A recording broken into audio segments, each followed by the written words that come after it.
Tuhan bersamamu dan bersama rohmu. Inilah Injil suci menurut Matius. Dimuliakanlah Tuhan.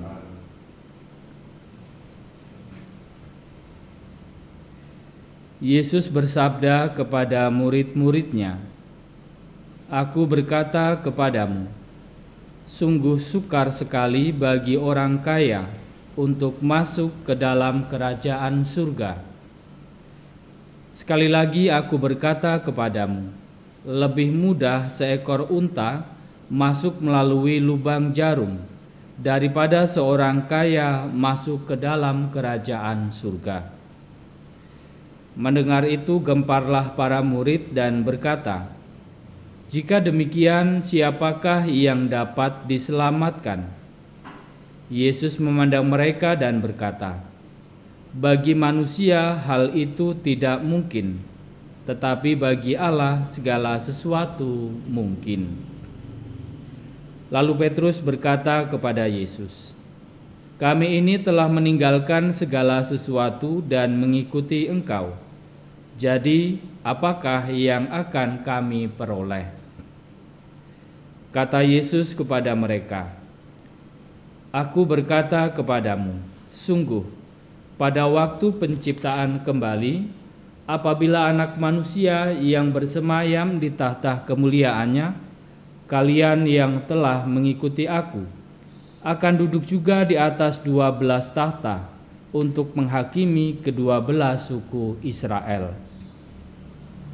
Dan setiap orang yang demi namaku meninggalkan rumahnya, saudara-saudarinya, bapa atau ibunya, anak-anak atau ladangnya, akan menerima kembali 100 kali lipat dan akan memperoleh hidup yang kekal. Tetapi banyak orang yang terdahulu akan menjadi yang terakhir, dan yang terakhir akan menjadi yang terdahulu." Demikianlah sabda Tuhan. Terpujilah Kristus.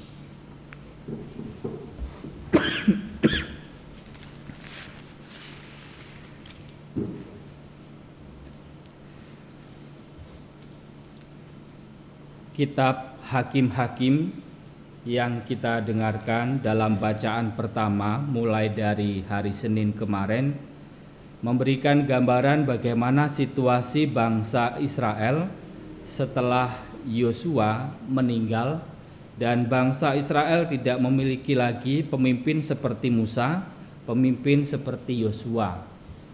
Mereka kemudian dalam hidup mereka hidup menyimpang. Mereka menjadi tidak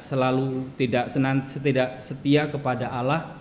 Mereka lebih condong kepada dewa-dewa, dan dalam situasi demikian Tuhan menghukum bangsa Israel dengan berbagai cara, di mana mereka diserang oleh suku Midian, lalu hidup mereka menjadi semakin menderita.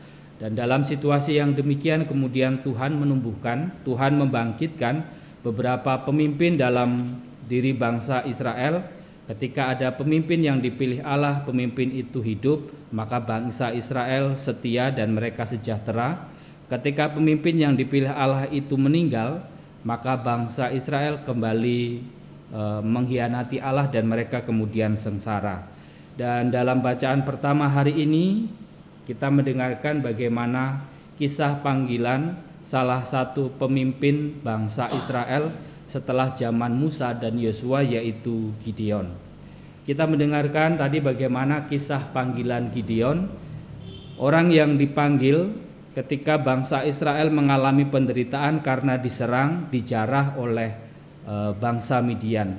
Gideon dipanggil ketika dia sedang mengirik gandum di tengah kebun anggur untuk menghindari supaya dia tidak dilihat oleh bangsa Midian. Untuk mengirik gandum pun dia harus sembunyi-sembunyi, dan dalam situasi serba takut ini malaikat muncul di hadapan Gideon, menunjukkan kepada Gideon bahwa ia dipanggil Tuhan. Gideon pada awalnya ragu-ragu. Apakah mungkin ia sungguh-sungguh dipanggil oleh Allah? Apakah ia sungguh layak? Dari kalangan keluarganya, dia adalah anggota yang paling muda. Dari antara para suku-suku bangsa Israel, sukunya juga dianggap sebagai suku yang paling kecil. Maka Gideon menjadi ragu-ragu apakah memang benar-benar Tuhan memanggilnya. Tetapi pada akhirnya setelah ia menghadap Tuhan dan melihat apa yang Tuhan lakukan pada persembahan yang ia berikan kepada Tuhan, yakinlah Gideon bahwa memang benar Tuhanlah yang memanggilnya. Lalu dalam bacaan Injil hari ini kita menjumpai bagaimana Yesus berkata kepada para murid-muridnya bahwa alangkah sukarnya bagi orang kaya masuk ke dalam kerajaan surga. Lebih mudah seekor unta masuk ke dalam lubang jarum daripada seorang kaya masuk ke dalam kerajaan surga.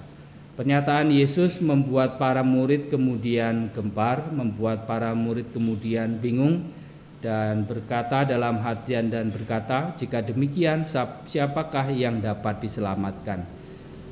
Kita bisa memahami bahwa apa yang diungkapkan Yesus ini, bahwa pada zaman Yesus pada waktu itu kekayaan itu adalah salah satu bentuk berkat yang diberikan Tuhan kepada umatnya. Maka semakin banyak kekayaan pada zaman itu adalah tanda bahwa orang diberkati Tuhan, bahwa orang mendapatkan berkat banyak dari Tuhan, dan menjadi tanda bahwa di dunia ini juga manusia diselamatkan dengan segala kekayaannya. Maka ketika Yesus mengatakan sukar bagi orang kaya masuk ke dalam kerajaan surga, lebih mudah seekor unta memasuki lubang jarum, para murid menjadi gempar dan bertanya siapakah yang dapat diselamatkan. Dan pada akhirnya Yesus memberikan penegasan bagi manusia sepertinya itu tidak mungkin, tetapi bagi Allah segala sesuatu adalah mungkin. Pertama-tama Yesus mau mengajak para murid, memberikan peneguhan kepada para murid bagaimana bahwa kelekatan yang kita miliki kadang-kadang bisa menghambat kita untuk mendengarkan apa yang menjadi kehendak Tuhan dan melakukan apa yang menjadi kehendak Tuhan. Dan dalam hal ini, dalam bacaan Injil, konteks Yesus malah menyampaikan ini adalah bahwa apa yang kita miliki, apa yang orang miliki, kelekatan orang pada apa yang dimiliki, dan orang sulit untuk melepaskan pada kelekatan itu, maka itu juga akan menjadi penghambat orang untuk mendengarkan, mengikuti kehendak Tuhan. Seperti juga yang dialami oleh Gideon dalam kisah panggilannya.